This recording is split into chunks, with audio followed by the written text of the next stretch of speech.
This channel does not promote any violent, harmful, or illegal activities. All content provided by this channel is meant for an educational purpose only.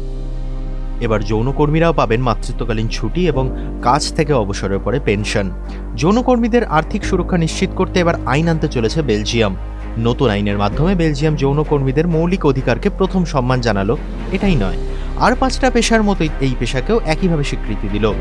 নতুন এই আইন প্রণয়নের মাধ্যমে যৌনকর্মীদেরও অন্যান্য অফিসের মতোই কন্ট্রাক্ট থাকবে, পাবেন স্বাস্থ্য বীমার সুবিধা, অবসরের পরে পেনশন, মাতৃত্বকালীন ছুটি এবং শরীর খারাপ হলে তার জন্য সিক লিভও থাকবে যৌনকর্মীদের। বেলজিয়ামে 2022 সাল থেকেই যৌনকর্মকে আর অপরাধ বলে গণ্য করা হয় না। তবে যৌনকর্মীদের জন্য কর্মসংস্থানের অধিকার বিষয়ে আইন প্রতিষ্ঠা গোটা বিশ্বে এই প্রথম, যা অন্যান্য পেশার মতোই যৌনকর্মীদের সুরক্ষাকেও নিশ্চিত করে। কি সুরক্ষা পাবেন যৌনকর্মীরা? নতুন এই আইন প্রণয়নের ফলে যৌনকর্মীরা যে কেবল সামাজিক সুরক্ষা পাবেন এমনটাই নয়, তাদের কাজের সময় এবং পারিশ্রমিক সংক্রান্ত যেসব সমস্যা তৈরি হয় তাও সমাধান হওয়া সম্ভব, যা যৌনকর্মীদের সামগ্রিক সুরক্ষার জন্য বেশ গুরুত্বপূর্ণ। শারীরিক সুরক্ষার দিকটিকেও গুরুত্বের সঙ্গে দেখা হয়েছে এই আইনে।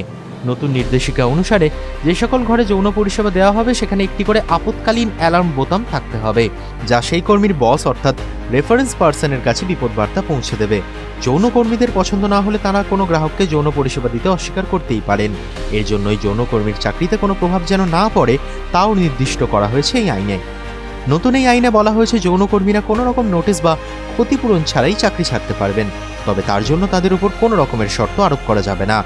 যদিও এই আইন যৌনকর্মকে আইনি স্বীকৃতি দেয়, তবে মনে রাখতে হবে নতুন যৌন আইনের অধীনে কঠোর নিয়ম মেনেই ব্যবসা করতে হবে। এমনকি নতুন এই আইন অনুসারে গুরুতর অপরাধে যুক্ত কোনো ব্যক্তিও এই পেশার সঙ্গে যুক্ত হতে পারবেন না। বেলজিয়াম ইউনিয়ন অফ সেক্স ওয়ার্কার্সের সভাপতি ভিক্টোরিয়া বলেন, যদি কোনো আইন না থাকে এবং আপনার কাজ অবৈধ হয় তাহলে আপনাকে সাহায্য করার জন্য কোনো নিয়ম থাকে না। এই আইন আমাদের নিরাপদ থাকার অধিকারকে সুনিশ্চিত করবে। টিভি9 বাংলা ডিজিটাল।